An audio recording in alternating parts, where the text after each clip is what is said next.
მართავს ვაშინგტონში შეხვედრებს ორივე პალატის წარმომადგენლებთან, იმ ხალხთან, ვინც უშუალოდ მუშაობს ამ აქტზე.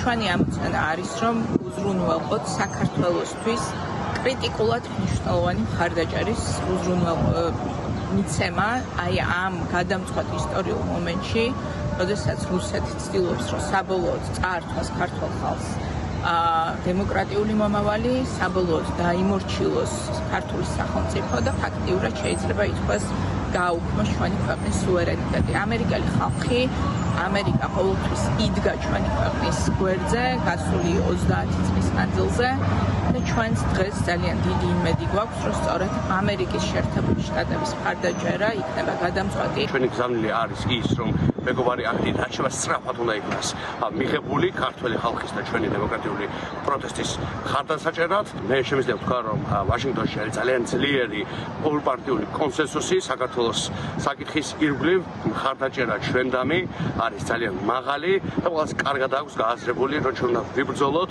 ბოლომდე, უნდა ვიყოთ აქტიური, უნდა ვიყოთ მხნეთ და რა თქმა უნდა შევძლოთ ყველა შესაძლებლობის გამოყენება იმისათვის, რომ ბოროტმოქმედი რუსული რეჟიმი იქნას დამარცხებული და დასუსტებული.